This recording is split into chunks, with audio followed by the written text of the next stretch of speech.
Voilà 2 ans que le 30 km/h est devenu la norme sur les routes bruxelloises. Dans un premier temps, on a estimé que cela divisait par 2 le nombre de blessés sur les routes. Mais aujourd'hui, cette mesure est-elle bien appliquée? Faut-il revoir autre chose que les limites de vitesse? Par exemple, les aménagements routiers. Comment faire coexister voitures, vélos, piétons, trottinettes, parfois partagées?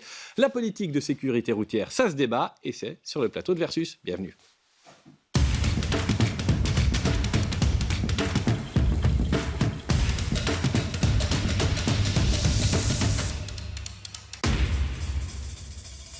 Avec, comme chaque semaine, 4 invités en plateau, dont Bernard Dehaye. Bonjour, vous êtes un des visages de la mobilité douce à Bruxelles. Vous représentez aujourd'hui Hero for Zero, mais vous êtes aussi actif du GRAC, au GRAC, dans votre commune des Verts.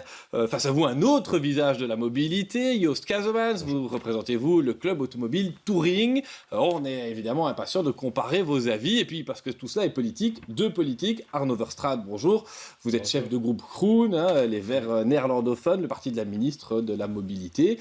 Et Magali Cornelissen, vous êtes vous échevine de la mobilité pour le compte du MR dans la commune de Gansoren.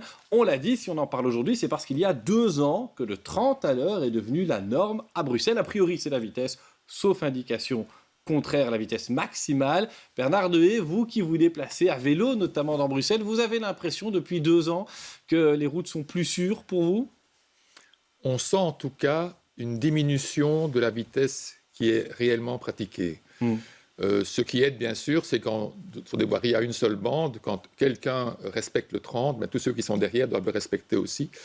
Mais il y a encore beaucoup de voiries, malheureusement, et surtout des voiries de quartier, des voiries où c'est principalement de l'habitat local, où des usagers utilisent ces voiries pour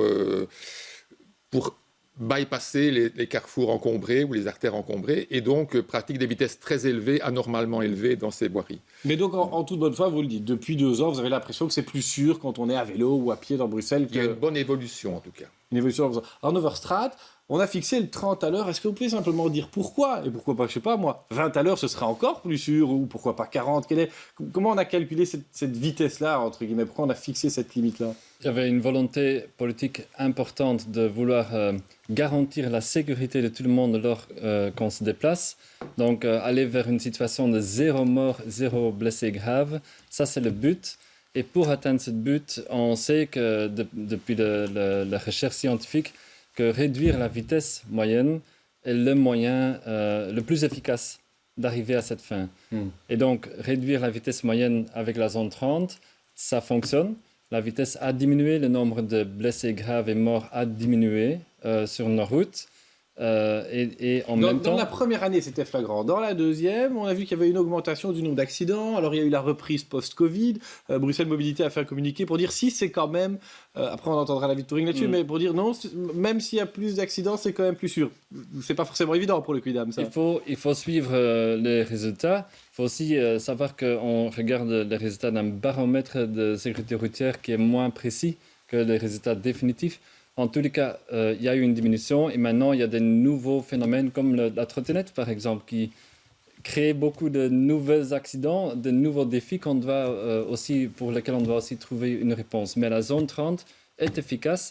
Elle a diminué la vitesse en moyenne, elle a diminué le nombre de victimes et en même temps, elle a aussi fait diminuer la congestion. Et ça, c'est surprenant pour beaucoup de personnes qui avaient rouspété contre cette mesure. INRIX, récemment une entreprise spécialisée dans les data de déplacement de GPS, a confirmé que le nombre de temps passé en congestion à Bruxelles est en chute libre depuis l'introduction de la zone 30. Du côté de Touring, on a cette impression aussi, vous avez l'air sceptique, Joost Casemans, vous trouvez-vous, quand vous déplacez en voiture à Bruxelles, que ça roule bien et que finalement, vos temps de parcours ne sont pas trop impactés? Je pense que c'est un peu trop facile de dire que c'est dû à l'introduction de la zone 30 qu'on roule mieux à Bruxelles. Je pense qu'il y a plein d'autres raisons. On a connu la montée en flèche du télétravail, du travail à domicile. On a le succès du vélo. Je suis cycliste depuis 27 ans à Bruxelles. Je vois année après année augmenter le nombre de cyclistes. Donc dire simplement la zone 30, ça fait que nos routes, que nos automobilistes circulent mieux, je pense que ça c'est beaucoup trop facile. Mais sur le 30... Pardon, c'est lié parce que qui va envoyer son enfant à vélo, à pied à l'école, qui va lui-même aller à pied ou à vélo se déplacer quand on n'est pas sûr de rentrer en pleine sécurité à la maison. Et donc la sécurité routière, c'est une condition sine qua non pour pouvoir se déplacer d'autres manières qu'en voiture. Et donc c'est un facteur qui contribue à ce succès. Ce n'est pas un hasard que le nombre de cyclistes a considérablement augmenté, etc. Pour les transports en commun.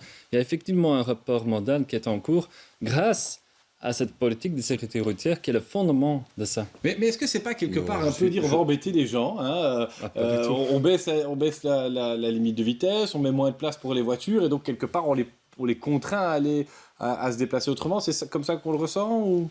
Oui, non, le succès du vélo, ce n'est pas uniquement dû au fait que les gens se sentent plus en sécurité.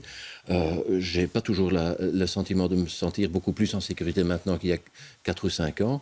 Il y a d'autres raisons pour ça. Il y a le succès énorme du vélo électrique qui a changé beaucoup de choses pour plein de gens. Il y a de meilleures infrastructures. Je pense que les raisons pour le succès du vélo et une conscience écologique, c'est plutôt ça que le fait qu'on a du 30 à l'heure, on a une situation sûre, donc venez en vélo. Ce n'est pas le cas. Et je pense que c'est un des reproches que je voudrais faire. On a instauré une zone 30, mais on n'a pas encore aménagé suffisamment toutes les infrastructures routières. Et je comprends que ça prend du temps et que ce sont des efforts de très longue haleine et que tout s'intercale, je dirais. Mais il faut que... Vous dites quoi? Bruxelles n'est pas... Et après, on entendra Magali Cornelissen justement sur ces aménagements, mais vous dites Bruxelles aujourd'hui n'est pas aménagé pour qu'on respecte le 30, c'est quoi? C'est un peu ça votre message? Non, mais j'ai juste voulu contrer l'idée qu'on a plus de cyclistes parce qu'on a introduit une zone 30. Ok, d'accord. Magali Cornelissen, le 30 à l'heure, c'est facile de l'opérationnaliser dans une commune finalement résidentielle comme la vôtre, où ça coûte cher, ça prend du temps, que disent vos électeurs? Ils vous regardent. En réalité, ce n'est pas fondamentalement compliqué parce que dans la plupart des communes, les quartiers résidentiels étaient déjà en zone 30. En ce qui concerne la commune de Ganshoorn, 66% de nos voitures étaient déjà en zone 30, donc on n'a pas attendu qu'il y ait cette mesure de généralisation. Et finalement, ce que la généralisation du 30 a contribué à faire, c'est simplement à ce que Iris 2 considérait comme les interquartiers, donc d'anciens axes qui nous permettaient de pouvoir traverser d'une commune à l'autre. Ce sont ces axes-là qui sont passés en zone 30, tout en maintenant les grands axes, les voiries pénétrantes, comme l'avenue Charles Quint, qui se trouve sur le territoire de notre commune. Là, effectivement, maintenant, du 50 sur ces grandes voiries-là. Mais sur le plan purement formel, effectivement, c'est un peu plus compliqué. Ce sont des décisions qui sont prises par la région et qui ont un peu tendance à oublier que les communes n'ont pas de budget à sortir d'un chapeau. Donc, en ce qui nous concerne... En quoi ça coûte cher de passer à du 30 à l'heure? Expliquez. Alors, il faut effectivement... ce sont des histoires de panneaux, des histoires de main-d'œuvre, des histoires assez pragmatiques, assez concrètes, qui n'intéressent finalement pas le grand public, mais qui conduisent des communes comme les nôtres, qui n'ont pas énormément de personnel à disposition et de moyens pour sortir des budgets, à devoir effectivement faire de grands efforts pour pouvoir effectivement... adapter ces voiries. Mais en soi, effectivement, pour la généralisation du 30, ça n'a pas été un grand effort pour notre commune. Et vous sentez-vous dans votre commune que les rues sont plus sûres, qu'on se déplace toujours aussi bien? C'est deux questions, hein, mais je voudrais la réponse à l'une et à l'autre. Alors, en réalité... non, parce que les vrais problèmes chez nous se situent justement sur les grands axes, sur les voiries de pénétration dans Bruxelles. L'avenue Charles Quint, c'est vraiment le point noir de la mobilité à Ganshoorn. Par contre, pour les zones 30, on n'a pas vraiment... Oui, on sent qu'en dehors des heures de pointe, pour les habitants, ça peut être un peu compliqué. On sent aussi qu'on a pris tellement de mesures en région bruxelloise. Il n'y a pas que la zone 30, il y a aussi tout ce phénomène des contrats locaux de mobilité que les gens assimilent à good move, qui a conduit énormément de citoyens à être particulièrement énervés. Du coup, quoi qu'ils soient en 30 ou pas, une fois qu'ils ont une belle voie libre devant eux, ils ont un peu tendance, malgré tout, à écraser le champignon parce qu'ils se disent « ça y est, je peux enfin respirer ». Je voudrais entendre Bernard Dehé, parce que finalement, vous nous avez dit, dans des petits quartiers, je me sens parfois pas en sécurité parce que c'est pas bien aménagé. On a une ESFIN qui nous dit on a besoin d'argent pour ça. Est-ce que vous osez, par exemple, traverser Bruxelles sur les grands axes? quand vous êtes à vélo? Parce que c'est une question que je me suis posée en préparant le débat. Est-ce que finalement, c'est toujours clair pour les usagers, vous n'aimez pas l'expression usager faible, mais pour les gens à vélo, en trottinette, on va en parler d'ailleurs des trottinettes, de voir quel chemin prendre? On a tendance à suivre celui qu'on connaît le mieux, et c'est quand même encore souvent celui de la voiture, indiqué par le GPS d'ailleurs. Oui, ça dépend un peu quel genre d'usager on est, mais je dirais que les grands axes bien aménagés incitent à être utilisés.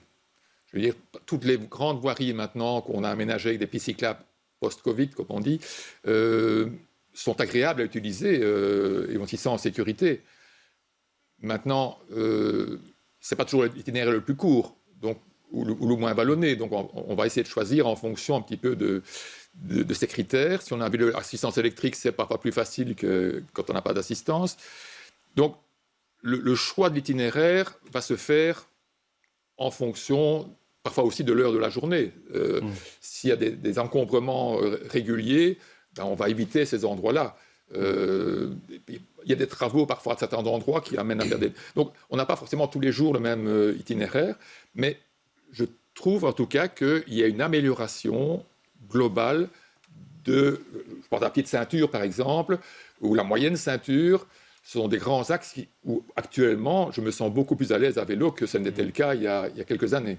Ce que dit M. Dehé est vraiment intéressant parce qu'effectivement, la région nous impose de prévoir des aménagements sur les mêmes axes, dans beaucoup de cas, que les voitures. De remplacer, on a par exemple un grand axe à Ganshoren où on a eu des militants qui souhaitaient absolument qu'on supprime une bande de stationnement pour pouvoir effectivement créer des aménagements cyclables. Or, justement, ce que vous dites est la démonstration qu'on n'a pas nécessairement besoin des mêmes axes. Les cyclistes peuvent effectivement parfaitement utiliser des voiries qui sont beaucoup plus adaptées pour leur parcours et ne doivent pas nécessairement remplacer les automobiles sur les axes qui sont plus pratiques pour les automobiles. Vous avez quelque chose à répondre là-dessus? Ça, c'est mal comprendre les besoins des cyclistes. Je pense qu'un cycliste ou une cycliste a besoin de pouvoir adapter son itinéraire en fonction de la journée, en fait. Et il était essentiel de aussi garantir la sécurité sur les grands axes. Monsieur a aussi rappelé que effectivement l'infrastructure a été améliorée. 40 km de pistes cyclables ont été aménagées cette législature. C'est un choix clair de garantir des endroits sûrs pour les cyclistes et c'est ça qui amène des accroissements importants de nombre de cyclistes. C'est ça qui améliore la fluidité aussi de la mobilité en voiture pour ceux et celles qui en ont besoin. Et c'est ça toute l'idée de Good Move.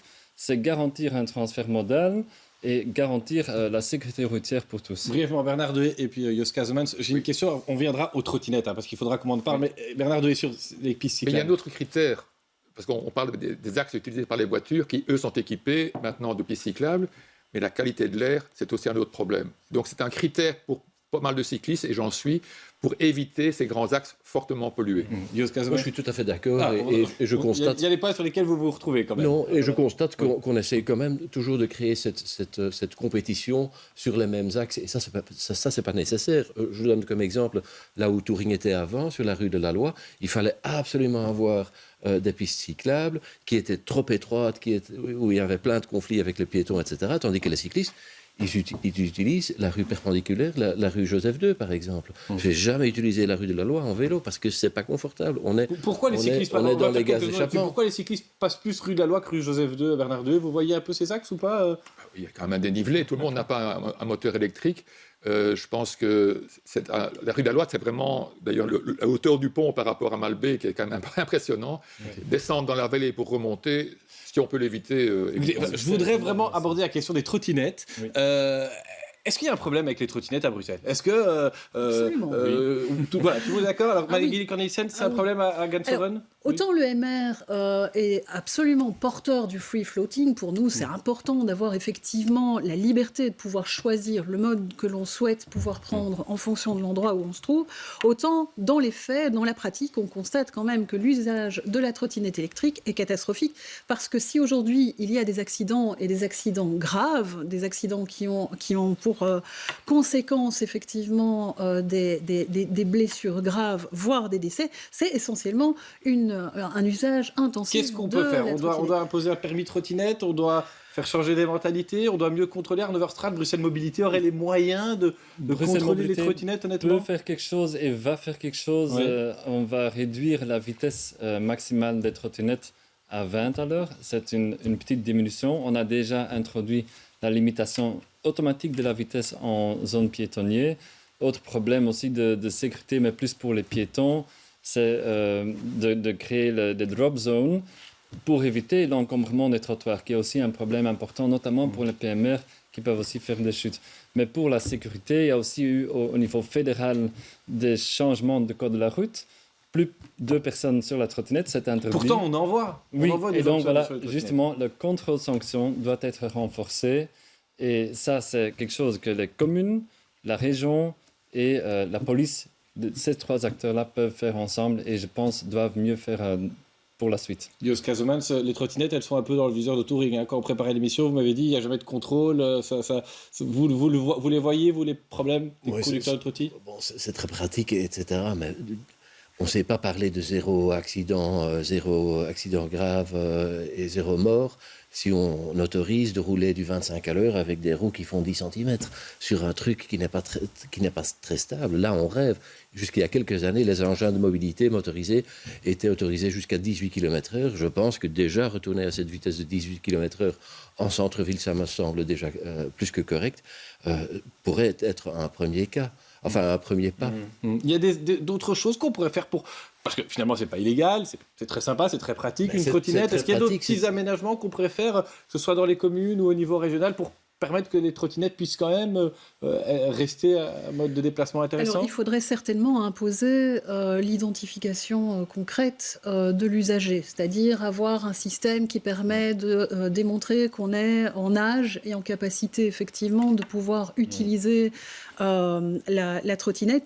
Et par ailleurs, il faudrait s'assurer d'une manière plus générale que l'ensemble des enfants dans nos écoles aient déjà une vraie formation en sécurité routière. Aujourd'hui, c'est quelque chose qui s'est un peu perdu. Il y a certaines écoles qui font des démarches dans cette optique-là. Les écoles flamandes sont d'ailleurs beaucoup plus proactives que les écoles francophones.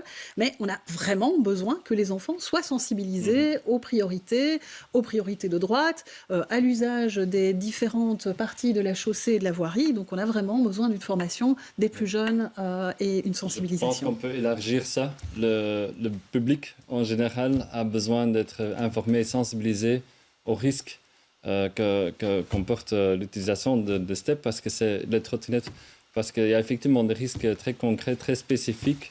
Par exemple, quand on tombe avec une trottinette, il y a plus de risques d'accident grave au niveau de la tête. Et donc, il faut aussi pouvoir considérer pour la suite d'introduire le chasuble fluo, obligatoirement, éventuellement le casque pliable. Et ces éléments-là, on a adapté l'ordonnance qui règle tout ce qui concerne les trottinettes en libre partage. Et on a permis une appréciation plus favorable pour ceux et celles, les opérateurs qui introduisent ce genre de mesures. Que je vous comprenne, vous plaidez pour le port du casque obligatoire pour les trottinettes, je dis qu'il faut pas pour les vélos, pour les vélos aussi ? Pas pour les vélos. Il faut considérer, mettre ça à disposition des usagers des trottinettes. Mais il faut étudier. Il faut toujours mener une politique comme on le fait en général avec Good Move et comme avec le plan de sécurité routière, toujours sur base de données scientifiques et de l'expérience. Est-ce que les grands oubliés, finalement, et même dans l'émission aujourd'hui, ce ne sont pas les piétons ? Est-ce que ce n'est pas eux qui, finalement, risquent le plus ? Alors, je vois qu'il y en a qui opinent du bonnet.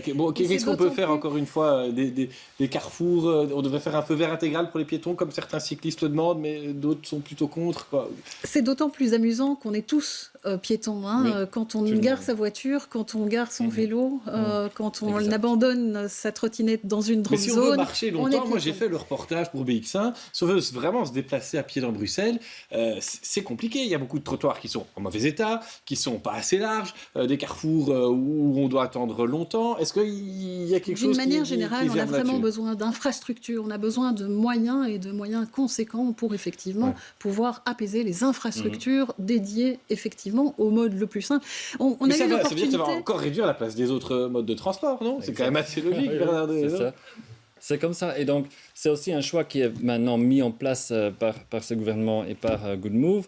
Systématiquement, on va sécuriser les traversées pour piétons, garantir qu'il n'y a pas de 5 mètres avant, par exemple, une camionnette qui rend invisible le piéton, mais créer des drop zones pour les trottinettes. Voilà, c'est en cours parce qu'il y a encore plein de places de stationnement illégales comme ça. Mais donc, il faut sécuriser les traversées, élargir aussi l'espace pour les piétons, c'est correct.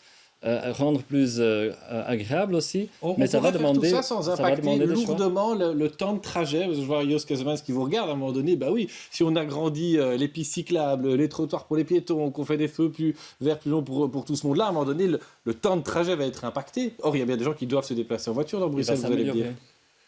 Il va s'améliorer comme il l'a fait les années passées. Ça, c'est la démonstration. Je pense qu'il faudra aussi regarder comment mieux scinder les différents flux de circulation, parce que là réside quand même un grand point au niveau sécurité routière. Une circulation avec des voitures et des cyclistes et des piétons, elle ne vient que véritablement sûre et durablement sûre au moment qu'on sait les scinder physiquement. Donc faire tout partout, pour les piétons et les cyclistes et les automobilistes et les bus et les taxis, etc., ça, c'est clairement pas possible. Donc, il faudra faire certains choix, des zones où le piéton a la priorité, comme ils existent déjà maintenant, des zones, des grands axes pénétrants, comme Madame venait de dire, où la voiture reste le moyen, je dirais, prioritaire. Merci d'être venu. Vous n'êtes pas encore tout à fait libéré. Vous allez devoir passer à l'exercice que vous connaissez. C'est l'argument recevable. Bernard Dehé, en 12 secondes, et puis l'argument recevable. Donc, c'est quand même assez regrettable qu'un tiers des piétons victimes se trouvent écrasés dans les passages piétons. Et donc là, il y a vraiment un problème au niveau sécurité routière. On a des passages qui les protègent, mais ils meurent dessus. OK. On passe à l'argument recevable, le jingle.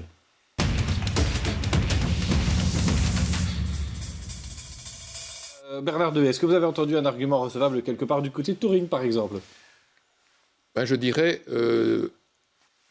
En tout cas, en ce qui concerne les contrats locaux de mobilité, on connaît les problèmes qui ont eu lieu à Kuregem et à Schaerbeek notamment.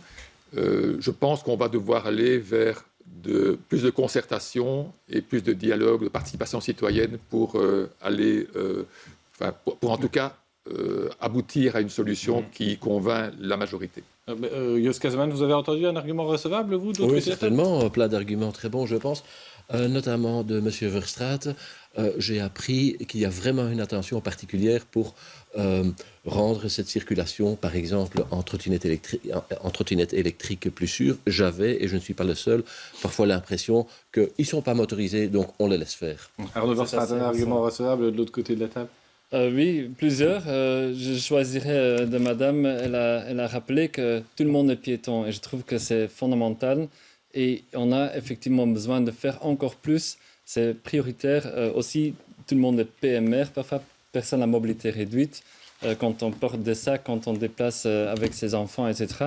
Et je pense que Bruxelles va encore être une ville plus chouette si on fait encore plus pour les piétons. 30 secondes, Magali Cornelissen, votre argument recevable, mais qui vient aussi, lui, de l'autre côté. Alors, effectivement, monsieur le chef de groupe, je pense effectivement que la sécurité passe effectivement par une intensification des contrôles. C'est important, effectivement, que la police prenne ses responsabilités et puisse effectivement intensifier tant la prévention que des contrôles sanctions pour effectivement que chacun comprenne la nécessité de pouvoir effectivement respecter les autres usagers. Merci à tous les quatre. Cette fois, je vous libère. On se retrouvera la semaine prochaine pour un autre débat avec de nouveau beaucoup de questions.